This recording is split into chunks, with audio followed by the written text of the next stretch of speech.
एकनाथराव शिंदे साहेबांच्या माध्यमातून त्या नांदेड जिल्ह्यासाठी या उत्तर विधानसभा मतदारसंघासाठी जे हजार कोटीचे जे विकास काम आणू लागले ते आम्ही पाहू लागलो.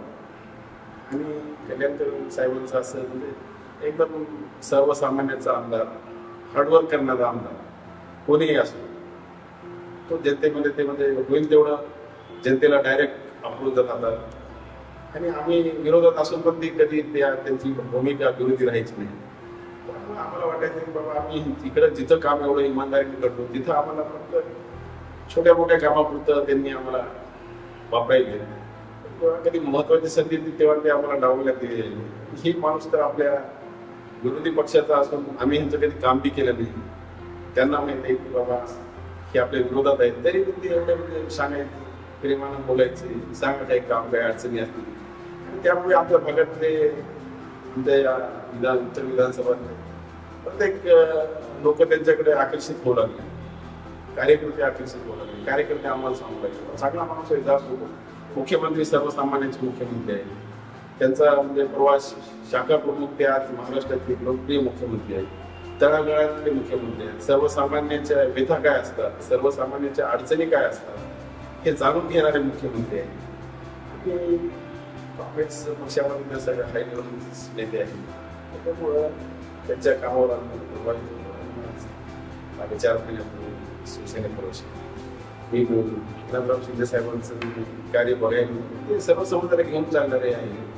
आणि पक्षाची विचारधारा थोडी बहुत कमी जास्त काही असू शकते, पण त्यात असं त्यांचे कोणतेही आतापर्यंत त्यांचे जे राजकीय निर्णय बघितलेले आहेत त्यांच्या देशाच्या भावनेतून ते कोणतेच निर्णय नाही. मग ते विकासाचे निर्णय असो, आता परवा त्यांनी अल्पसंख्याक मौलाना आझाद महामंडळाला मुस्लिम समाजासाठी 500 करोड रुपये दिले. मदरशासाठी त्यांनी प्रत्येक मदरशाला पूर्वी जिल्ह्यामध्ये काय 10,000 लाख रुपये. म्हणजे त्यांची भावना अशी म्हणजे सेक्युलर भावना आहे. ते सर्व समाजाला घेऊनच चालणारे चांगले मुख्यमंत्री आहेत. त्याच्यामुळे आम्ही म्हणजे त्यांच्या कार्यावर प्रभावित होऊनच आज शिवसेनेला जोमानं काम करायला लागलो.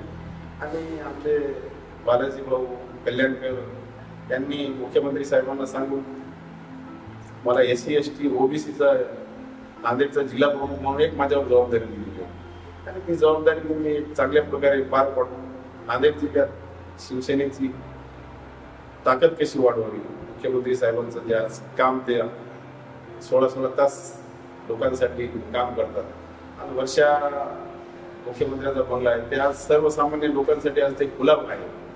येणाऱ्या जनतेला तिथं जेवण आहे. म्हणजे आम्हाला मुख्यमंत्र्यांच्या बंगल्याला जायचं म्हणजे बाहेरून बघायला भेटायचं, पण आज सर्वसामान्यांसाठी ते बंगला खुला आहे. त्याच्यावरून आम्हाला कळते की बाबा मुख्यमंत्री किती सामान्य माणसाचा, सामान्य लोकांचा विचार करतात.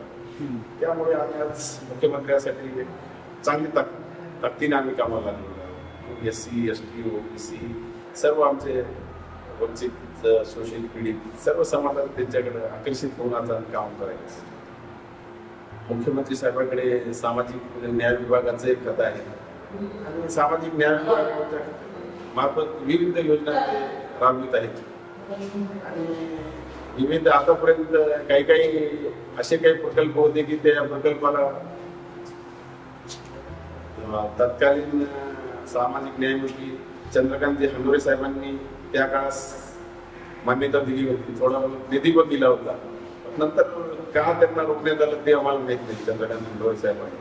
आणि ते सगळे प्रकल्प असे आंदोलन अवस्थेत पडले होते. त्या मुख्यमंत्री साहेबांनी तिथं विशेष लक्ष घालून आज ते प्रकल्प त्यांनी मार्गी लावायचं काम चालू केलं. म्हणजे मुख्यमंत्री म्हणजे ते प्रकल्प आपल्या SC समाजासाठी असो, मुख्यमंत्र्यांना म्हणजे प्रगती करायची आहे. म्हणजे असं प्रकल्प असं बंद पाडून ते म्हणजे कोण्या एका समाजाची ते समाजाची म्हणजे प्रगती खुंटायची नाही. त्यामुळे उद्योजक जास्तीत जास्त सर्व समाजात SC असो, ST असो, OBC असो याच्यात उद्योजक वाढले पाहिजे. उद्योजक सर्व समाजात वाटले तर निश्चितच आपल्या राज्याची प्रगती होईल. त्यामुळे ते देशभावनेने त्यांचं कामच होईल. त्यांचं काम एकदम म्हणजे सर्व समाजाच्या हिताचंच काम आहे हे मी जवळून बघायला. त्याच्यामुळं चांगलं काम आहे मुख्यमंत्री साहेब. एकनाथ शिंदे साहेबांचं काम खूप चांगलं काम आहे आणि आपले महायुती सरकार खूप चांगलं काम करत आहे राज्यामध्ये. तर परवाच काही लोकांना संभ्रम होता की बाबा काय होईल आता कालच्या निकालाकडे.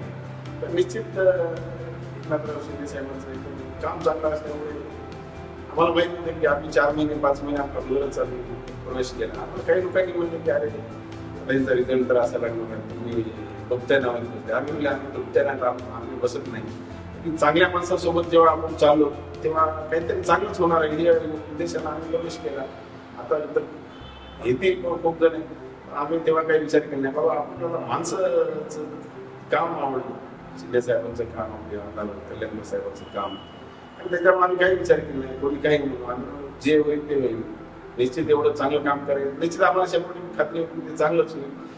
आणि आपल्या विधानसभा अध्यक्ष राहुल गांधी साहेबांनी डॉक्टर बाबासाहेब आंबेडकरांचं जे काही संविधान असते त्या संविधानाला म्हणजे त्यांनी विरोध देऊन आज एकदम चांगला निर्णय दिलेला आहे. ते खऱ्याचं खरंच होते आणि निश्चित रिझल्ट पण शिंदे साहेबांसारखं लागला. आणि निश्चित महाराष्ट्रात आता जोमानं अगोदर पण काम करत होते, पण आणखी आता आमच्या शिवसैनिकामध्ये आपल्या कार्यकर्त्यामध्ये ताकद निर्माण झालेली आहे. आणि निश्चित आता खूप मोठं संघटन पक्षाचं केलं. आणि निश्चित येणाऱ्या लोकसभा निवडणुका असो, विधानसभा निवडणुका असो, नगरपालिका असो, जिल्हा परिषद, निश्चित 100% पक्षाला खूप मोठा फायदा होणार आहे. आणि जर खूप पक्षाचं वाढतच आहे, पक्षाकडे आकर्षित होतच आहे.